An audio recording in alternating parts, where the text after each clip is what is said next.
BNP করেন ভালো কথা, কিন্তু বিএনপি দলে যে পরিমাণে ইসলাম বিদ্বেষী তৈরি হচ্ছে বা দেখা যাচ্ছে, এতে করে বিএনপির ভবিষ্যৎ আমি অন্ধকার দেখতে পাচ্ছি। কারণ বাংলাদেশ 90% মুসলিম জনগণের একটি সুসংগঠিত একটা সোনার বাংলাদেশ।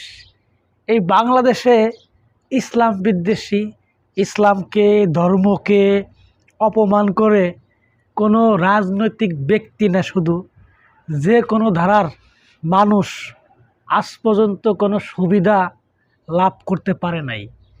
বিএনপিও তার ব্যতিক্রম হবে না।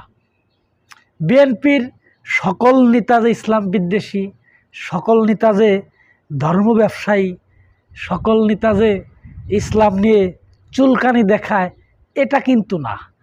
কিন্তু আপনার দলে 500 লোক আছে, 1000 নেতা আছে, এদের মধ্যে 2-1 জন যদি ইসলাম বিদ্বেষী থাকে, ধর্ম বিদ্বেষী থাকে, টুপিওয়ালা দাড়িওয়ালা দেখলে যদি এদের সেই তসলিমা নাসরিনের মতন চুলকানি শুরু হয়, এই 2 জন 4 জন 5 জন ভাইরাস নামক নেতাদের জন্য পুরো দলটাই কিন্তু বিপর্যস্ত হবে, বিপদগামী হবে, এবং বাংলাদেশের জনগণ এদের কাছ থেকে মুখ ফিরিয়ে নেবে। এই জন্য বিএনপির সতর্ক হওয়া উচিত, অনেক সাবধান অবলম্বন করা উচিত। কারণ যে দলটা বিগত দিনে 16 বছর ক্ষমতায় ছিল, তারা কিন্তু ইসলাম বিদ্বেষী ছিল।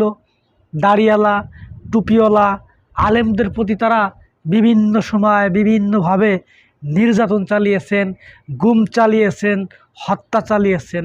তারই ধারাবাহিকতায় বাংলাদেশের জনগণ যদিও প্রাথমিকভাবে কোনো কথা বলতে পারে নাই, কিন্তু যখন জনগণ সুযোগ পেয়েছে, তখন কিন্তু সেই পুরাতন দল, বড় দল বাংলাদেশ আওয়ামী লীগকে বিন্দু পরিমাণও বাংলাদেশের জনগণ ছাড় দেয় নাই। ইসলাম বিদ্বেষী, ধর্ম বিদ্বেষী, আমাদের নবী করিম সাল্লাল্লাহু আলাইহি সাল্লামের বিদ্বেষী বহুত মানুষ আমাকে বাংলাদেশে অবস্থান করতেছেন। তাদের নিয়ে মানুষের বিভিন্ন মিশ্র প্রতিক্রিয়া আছে। তাদেরকে বাংলাদেশের জনগণ, বিশেষ করে সাধারণ জনগণ, তাদেরকে কিন্তু কোনোভাবেই মেনে নেওয়া হয় না। কিন্তু বড় বড় দলের ভিতরে এই সকল নাস্তিক মুরতাদরা কিন্তু ঢুকে পড়েছেন, বসবাস করতেছেন। আপনারা বড় দল, আপনারা যদি এদের কাছ থেকে সতর্ক না হন, সাবধান না হন, আপনাদের দল থেকে এদেরকে যদি বহিষ্কার না করেন, তাহলে কিন্তু ওই বড় দলগুলোই একসময় বিপদের সম্মুখীন হবে। আপনাদের ইতিহাস থেকে শিক্ষা নেওয়া উচিত, বাংলাদেশ আওয়ামী লীগ থেকে শিক্ষা নেওয়া উচিত। আপনার দাড়িওয়ালা টুপিওয়ালা দেখলেই মনে হয় জামাত ইসলাম, জঙ্গি, পাকিস্তানি, বিভিন্ন কিছু আপনাদের মনে হয়। ভাই, এই সকল মোল্লা আলেমোলামারা যদি আপনার বাংলাদেশে না, শুধু সারা পৃথিবীতে না থাকতো, আপনার বৈধতাকে নিয়ে কিন্তু প্রশ্ন থাকতো। আপনার বাপ মায়ের যে একটা বিবাহ পড়াই দিয়েছেন এই মোল্লা মৌলবীরা, আপনার বাপ মায়ের যদি বিবাহ না পড়াই দিত, তাহলে কিন্তু আপনি বৈধ সন্তান হিসেবে এই পৃথিবীতে জন্মগ্রহণ লাভ করতে পারতেন না। এই জন্য আলেম ওলামা, আলেম সমাজ এদের নিয়ে কথা বলার আগে 1000 বার, কোটি বার, মিলিয়ন বার চিন্তা ভাবনা করে এরপরে কথা বলেন। আপনার নিজের জন্য ভালো হবে, আপনার দলের জন্য ভালো হবে। এই যে ফজলুর রহমান নামে এক পাগল আছে বিএনপির দলে, তার সাবেক ইতিহাস, তার অতীত ইতিহাস বাংলাদেশের জনগণ কিন্তু জানে। তিনি বাংলাদেশ আওয়ামী লীগের একসময় ছাত্রলীগে ঢাকা বিশ্ববিদ্যালয়ের সাধারণ সম্পাদক অথবা সভাপতি ছিলেন। তিনি কিন্তু পরবর্তীতে তার রূপ চেঞ্জ করে, চেহারা পরিবর্তন করে তিনি বাংলাদেশ জাতীয়তাবাদী দল বিএনপিতে যোগদান করেছেন। তিনি বিএনপির রাজনীতি এখন করেন। কিন্তু তিনি টক শোতে এসে যে পরিমাণে ইসলাম বিদ্বেষী আলেমুল আমাদের নিয়ে কটূক্তি করেন, মন্তব্য করেন, একেবারে ন্যাস্টিকভাবে আলেমুল আমাদেরকে মিডিয়ার সামনে তুলে ধরেন, এতে কিন্তু বাংলাদেশের জনগণ শুধু ফজলুর রহমানের উপরই রাগ না, পুরো বিএনপির উপরে, বাংলাদেশের আলেম সমাজ, সাধারণ মানুষ যারা ধর্মবিশ্বাসী, যারা ইসলাম বিশ্বাসী, তারা কিন্তু বিএনপি দলটাকে দিন দিন ঘৃণা করতেছে এবং ঘৃণার অংশ বৃদ্ধি লাভ করতেছে। এতে বিএনপির ক্ষতি হবে, লাভ তো দূরের কথা। বিশেষ করে অধিকাংশই ক্ষতিগ্রস্ত হবে বিএনপি দলটা।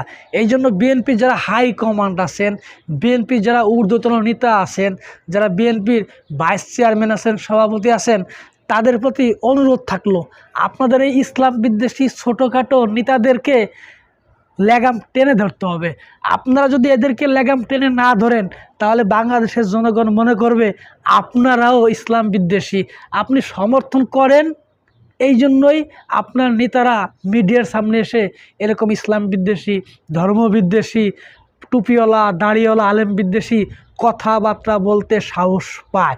এই জন্য এদেরকে সতর্ক করতে হবে, এদের লেগাম টেনে ধরতে হবে। তা না হলে আপনাদের সামনেও আমি বিপদের লাল সিগন্যাল দেখতে পাচ্ছি, গ্রিন সিগন্যাল দিন দিন উঠে যাচ্ছে আপনাদের কপাল থেকে। এই জন্য সতর্ক হন, সাবধান হন। বাংলাদেশে রাজনীতি করতে গেলে অবশ্যই ইসলামকে সাথে নিয়ে রাজনীতি করতে হবে, আলেম ওলামাদেরকে সাথে নিয়ে এরপরে রাজনীতি করতে হবে। আপনি বাংলাদেশের আলেম ওলামা বাদ দিয়ে আপনি বাংলাদেশের মাটিতে, এই সোনার বাংলাদেশে আপনি ভাই রাজনীতি করতে পারবেন না। আপনি যে গ্রহ থেকে আপনি জন্মগ্রহণ করেন না কেন, ইসলাম ব্যতীত আপনি বাংলাদেশে রাজনীতি না, শুধু সামাজিক কোনো কার্যক্রমই করতে পারতেন না, আপনি সফলতা লাভ করতে পারতেন না। হ্যাঁ, এটাই বাস্তব, এটাই রিয়েলিটি।